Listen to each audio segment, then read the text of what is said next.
It's in the cubby. Oh, great.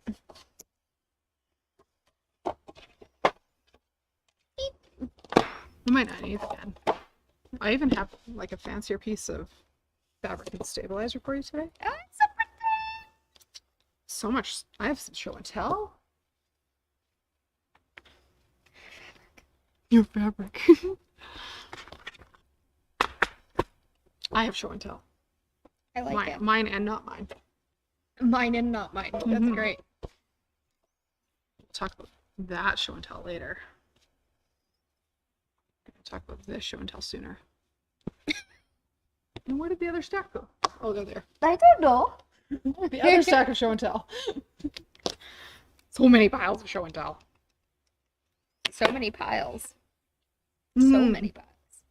We've been doing things. We've been busy in a good way. Yeah. I have wild plans for the weekend. How wild. Gonna paint a ceiling and embroider dinos. It's pretty wild. I would much rather be embroidering all weekend, but I do have a patch of my ceiling that I need to paint. So it'd be nice to get it done. Otherwise, it's going to be like borders on quilts. And it's just going to sit there another 4 years. Like the trim in my living room. You know you have to add a border to this one too, right? I know. You have to add 2 borders. I know. I'm going to get over it. We figure if I get over my like trim painting problem, maybe I'll get over my border on quilts problem. I feel like those two aren't relatable at all. No, they're like 75% of the way done. Both projects. And then I stop, lose interest. You stop at 75%? And then I start something new. And then you leave that one at 75% too? Uh-huh. You need a UFO. I do have that list. You need a UFO list. I have a UFO list. You gotta work it. Okay. We'll work on that. This morning we had our second class over 4-part Quilting First Class series. We sure did. So our students today left with quilt top stage. They need borders. Beep, beep. Leah's favorite part. There's dinos. Dino footprints. So started doing this to stitch along with class to test instructions as we went and make sure we had step outs in class. And then I got excited because I'm like, oh, this is cute, but that looks like a big opening that if it was plain fabric, I'd want something else in there. Because Leah can't leave plain alone. I can't. She just can't. So making a second version to match the first one. No idea what I'm going to do with either, but that's a future me problem. And adding embroidery to the background squares. Dinos. So I'll lay this out roughly how it's going to look. Do you want a top cam? Sure. There we go. So what I'm thinking here is we're going to have to do a class on embellishing your basic quilts with spiffy little embroideries. It's adorable. Yeah. So that's roughly where that's going. So I'm going to spend all weekend making more dinos. I like the Velociraptors. I'm just going to take this one. What are you going to do with it? I didn't write down what color numbers I used on that. So. I have no plans. Please leave my Velociraptors. I can make you Velociraptors if you would like. Oh, please. What do you want them on? I don't know. They'd be cute on a t-shirt too. I have a dog hoodie that it might fit. Or I have a nephew who wears onesies. Yes. That'd be adorable. Right? So yeah, game plan here, if you've done Quilting First Class with us, you'll have the basic pattern already and the basic understanding of how to make the quilt. Don't have it all blocked out in my head yet. I have to finish my crazy project and then I'll figure out what this looks like for a class for you guys. Because there's lots of places where we could potentially slot in a little bit of extra embroidery, and there's more than one way to get there. I think there's like, how many squares do we have to cut? 14 in the large? This embroidery is called Dino Party, and it's from OESD. We don't have the design in store right now, but if you link through our affiliate link on our website to OESD, we'll get a little bit of a credit if you buy the design.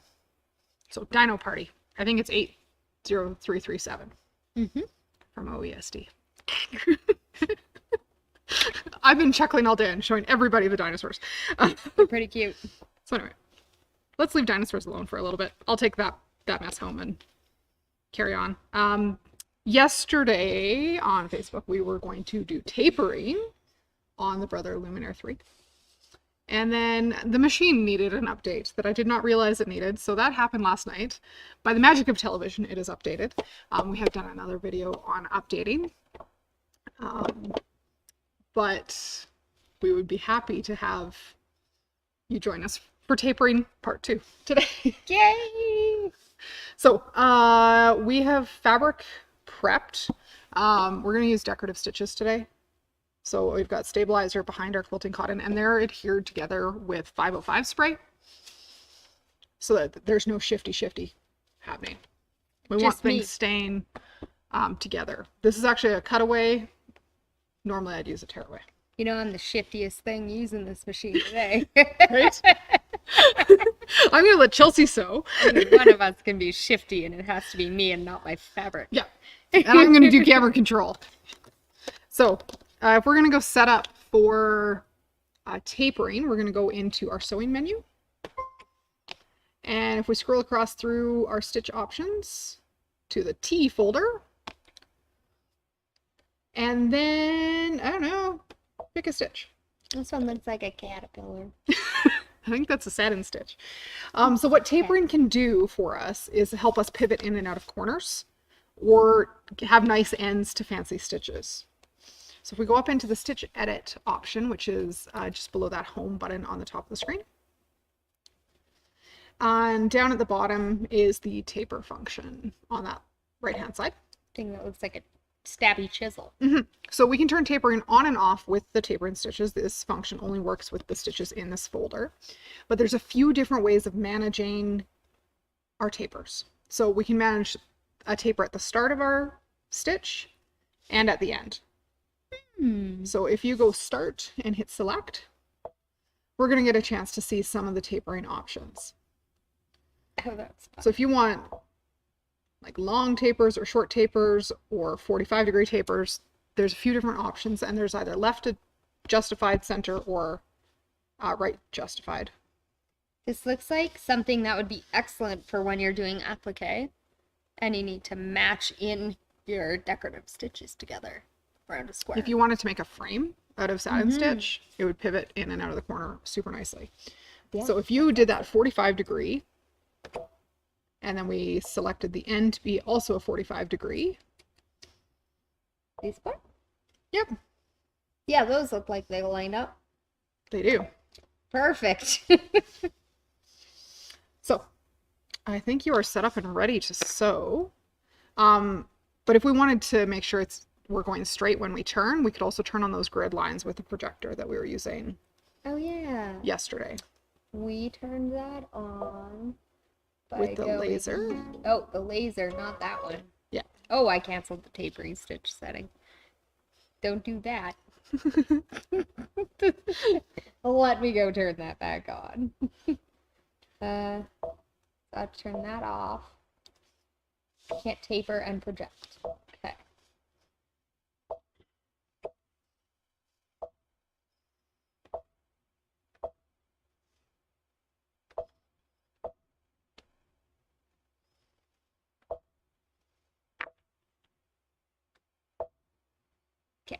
I have a little grid.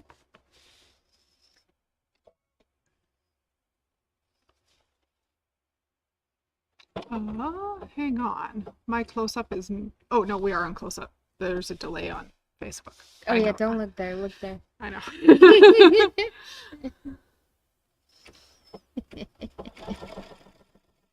So it starts out really skinny, widens out to the widest point of that stitch.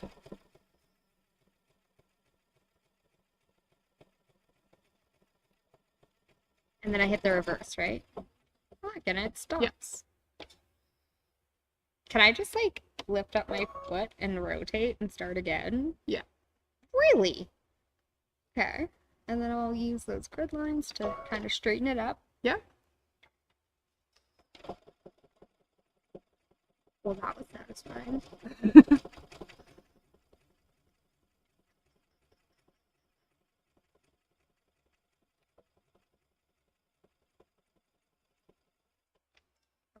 think I like this function. It's such a beautiful little taper. Good job. I'm gonna make a frame. This is fun. So how do I know when I should stop again? Maybe when my point hits kind of that line.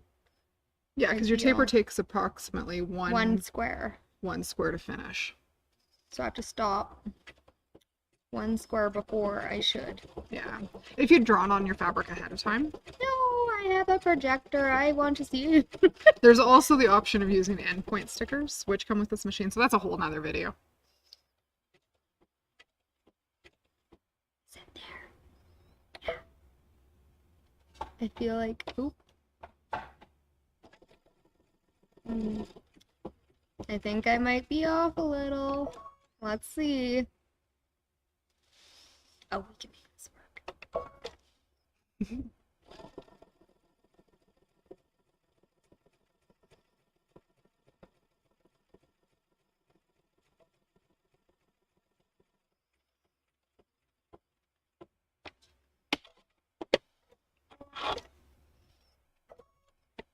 Well, that was incredibly fun.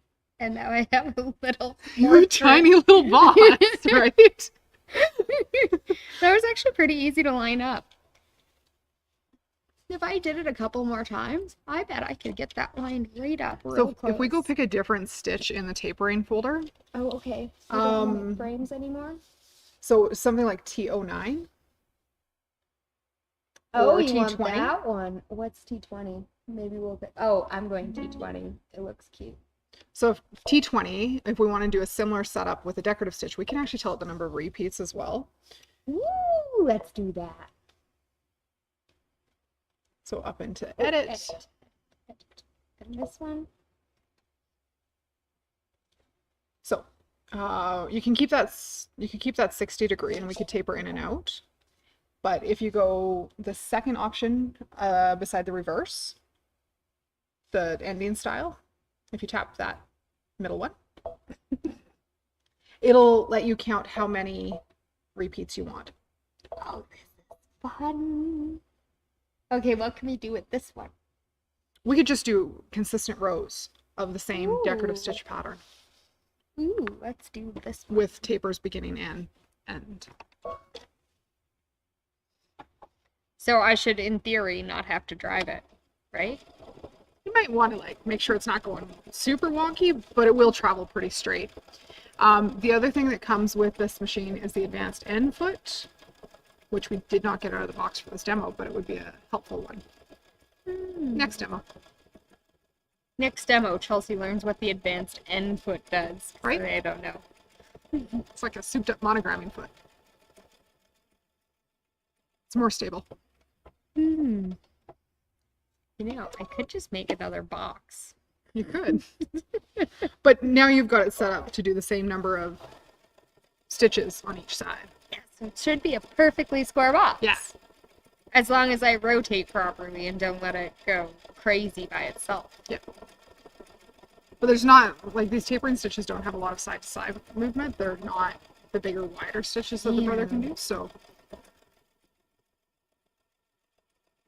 This is incredibly fun.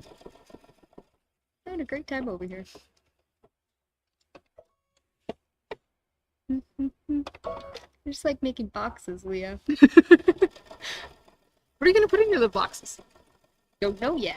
Okay. Sure, I'll figure out something. If you have any suggestions, please add them. Where would you use tapered decorative stitches? That's what I want to know. I know exactly where I would use a tapered decorative stitch, actually. Where's that?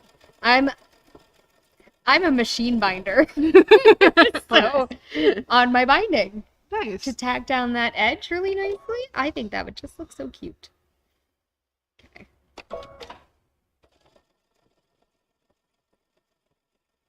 It's a cute little box. Right?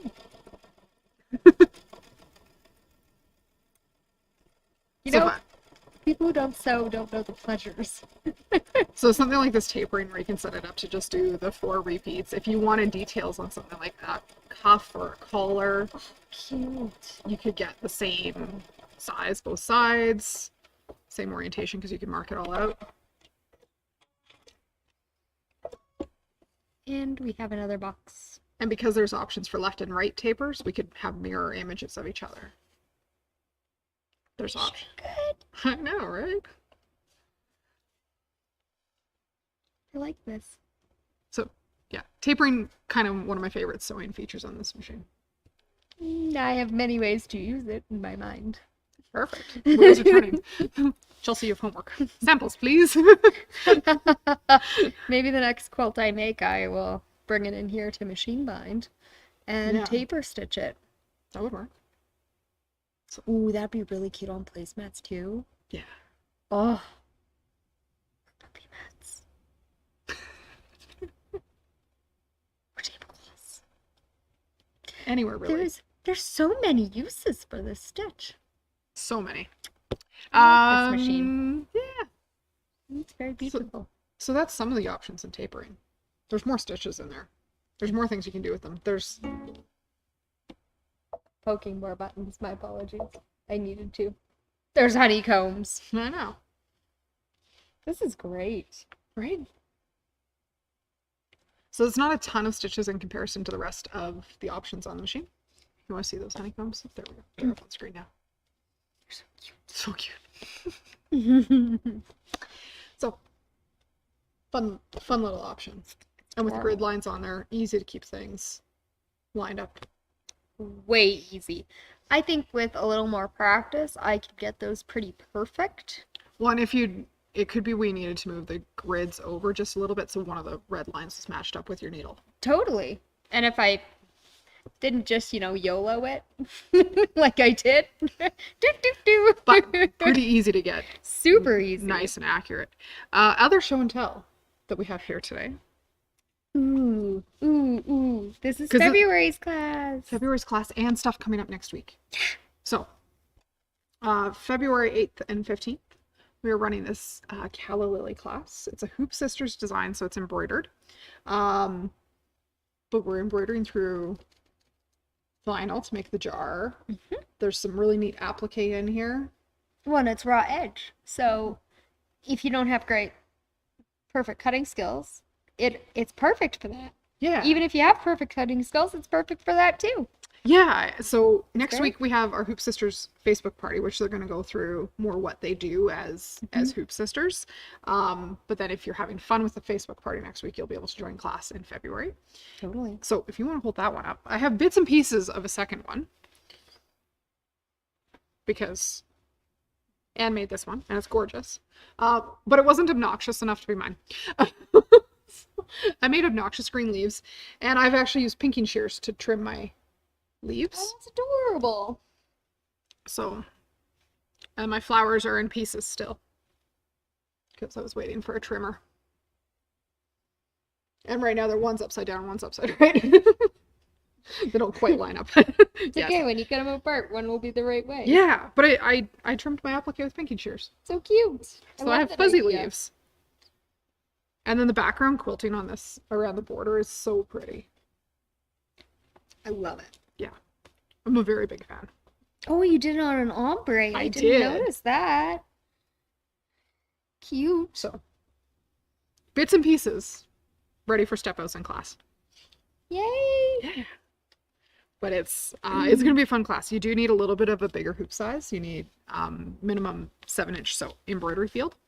So not every machine out there is going to be, you need 7 inches both ways. Lots of machines have 5x7, but not all have 7x7. So you do need 7x7. But if you don't have a machine that does 7x7 and you'd like to play along with Hoop Sisters, there's some other projects that do run smaller hoop sizes. So Yep. you can learn all about those next week in the Facebook party. Yeah. It's not super warm. It's kind of warm in Calgary today. It's warm in the building today. Really? Oh, I've been warm all day. I've just been over here. I've been warm all day. So, a little bit warm in here.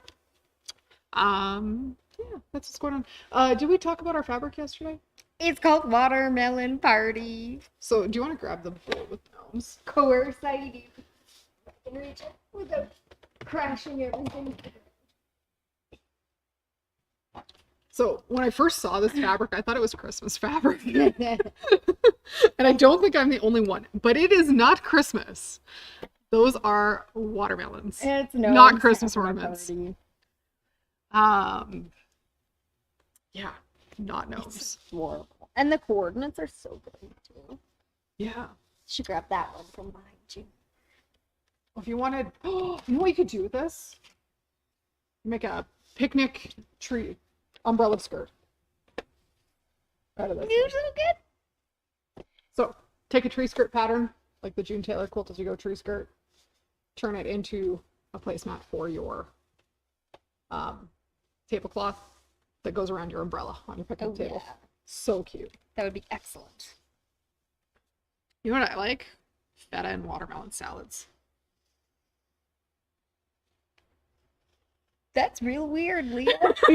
Delicious. Do you add basil in there too? Probably, yeah. Oh no. Actually, I don't know what else goes in it. I've never made one myself. Other people make them for me, like my mother. Okay. Now I need to try this so I can see if it's weird or not. No, it's delicious because you got the salty. I don't know. Yeah, I think you should be in. Do Hoop Sisters still, a question on Facebook, do Hoop Sisters still use the trimmer ruler George? They do. It's upgraded to the George 3.0 now. They've made some improvements along the way. But if you have an older George trimmer, you're still fully capable of playing along with new Hoop Sisters designs. Yay! Yeah. That's exciting. Yeah. And there's some cool stuff in the works. So much. So much good stuff. The instructor kit, or our store sample kit for So Happy arrived today. Did it? Yeah, so Oh my Anne, goodness. Anne has homework for the weekend. She's going to sew through all 6 of those projects that we'll be doing in March for the OESD event. Does that mean we get to show them off on Monday? I get to see them on Monday? I hope so. They're so cute.